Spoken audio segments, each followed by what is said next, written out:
Hi, I'm Dave Kale. Welcome to this Christian Business Insights podcast show where my goal is to provide you with practical, actionable ideas to help you create businesses and careers of excellence and at the same time multiply your influence for the kingdom. I have been a Christian in business for over 30 years, and I have personally and contractually consulted with over 500 different sales organizations. So in these podcasts, I combine the lessons that I have learned with an out-of-the-box experience and perspective on Christianity that you will find challenging. And we put that together to provide you with practical insights and ideas that you can use to live better and lead better. Welcome to the journey.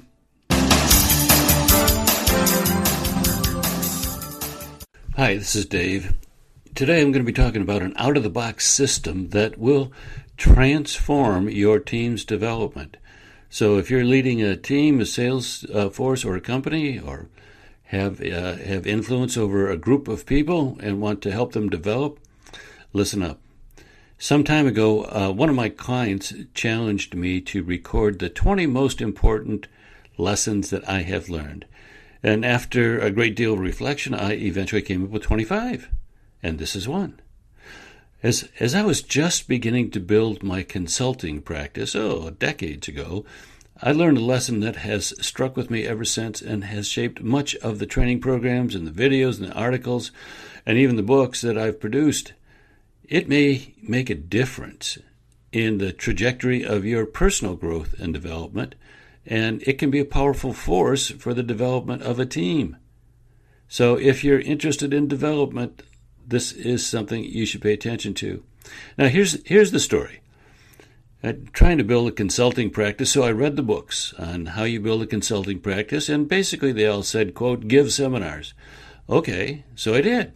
Eventually, I made arrangements with a local business college to create and present a number of seminars for the local business community. I would create the seminar, the college would promote it and handle the money, and I would present it in their facilities, and we would split the profits. It was a win-win for everyone. For every seminar, I always used an extensive evaluation form, and in that, I'd ask every participant to complete the form. One of the questions, regardless of the content, was this: what was the most important thing you got out of this seminar? Same question in every seminar. And frankly, I was shocked. Wow.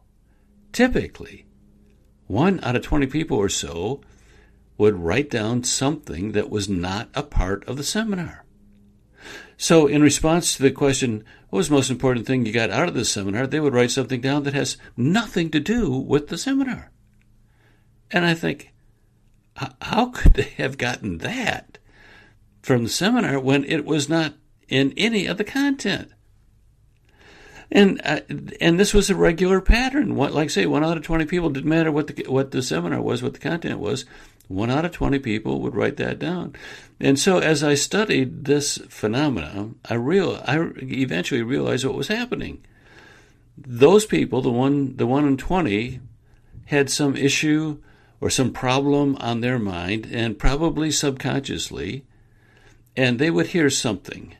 Maybe something from me, but maybe something from someone else, maybe at the break, maybe in our discussions, but sometime in the course of the day, they would hear something, and that would click on an idea, and that would click on the thing they were looking for. And then they celebrated the answer because they received it in that webinar. It was only 2 or 3 clicks away from what was said.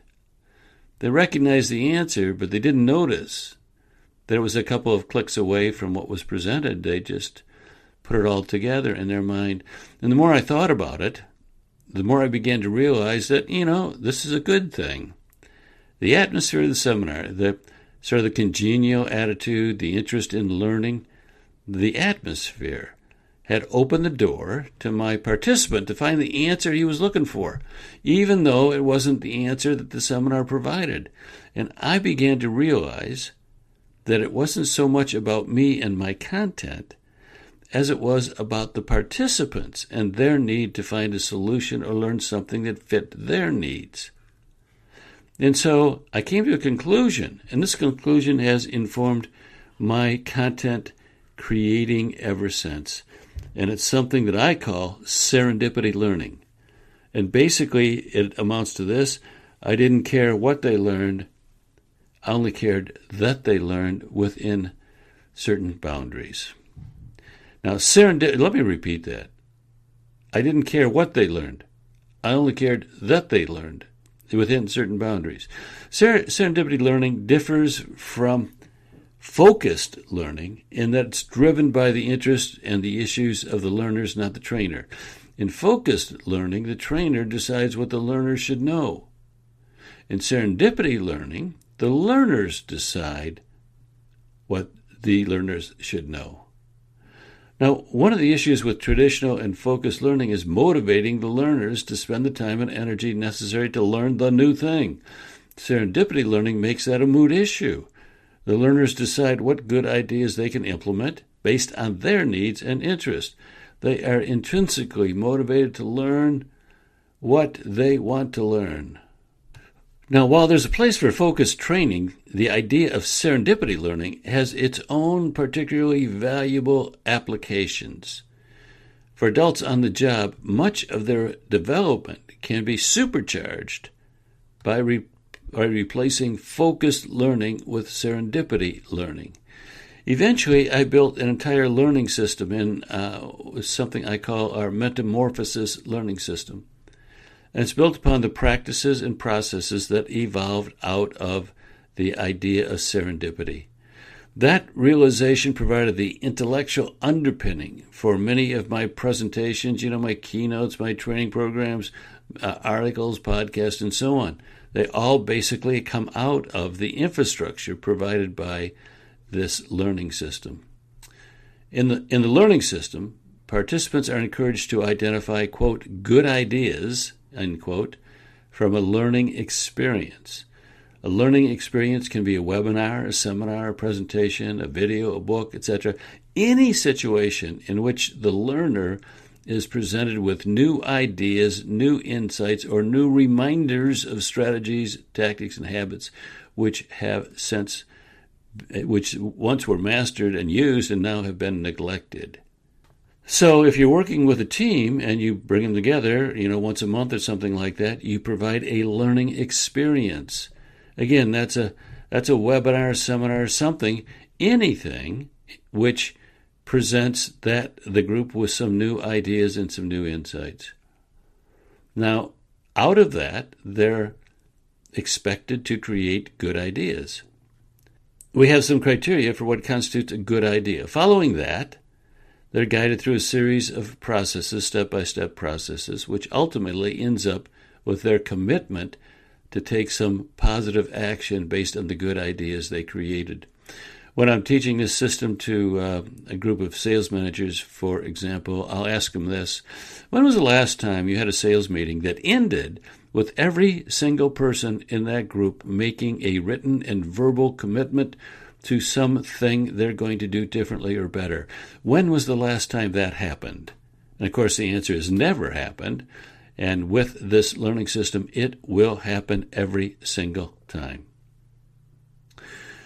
Now, while the applications for this learning system are virtually unlimited, we most commonly provided the system as a way for sales managers to facilitate powerful learning-focused sales meetings. It's not that any action, regardless of the subject or application, is okay. Typically, we can create a border around the thinking and the possible ideas by selecting the content. So, for example, in a sales meeting, you might have an hour-long presentation of some new product. Using metamorphosis, every salesperson will make a commitment to some positive action. But because the subject was the new product, it will probably be around the new product. In another example, if your learning experience is a book on asking better questions, you would expect the good ideas and the commitment to develop out of that content.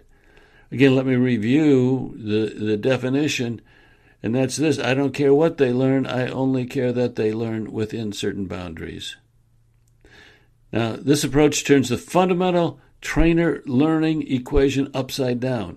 Now, instead of being the trainer's responsibility to train the participants, it is the participants' responsibility to learn. The trainer becomes the facilitator of the process.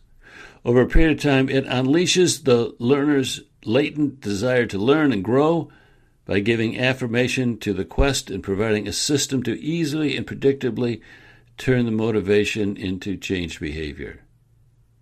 And change behavior is the building block of personal and corporate development. This really speaks to the heart of developing yourself and a team. And that's why this is one of the 25 most important lessons that I have learned. Now, if you're interested in learning more, I'll put a note in the show notes about the Metamorphosis Learning System. We do have it available in a couple different media. So, again, check it out, the Metamorphosis Learning System. Okay, that's it. We're done. Bye-bye.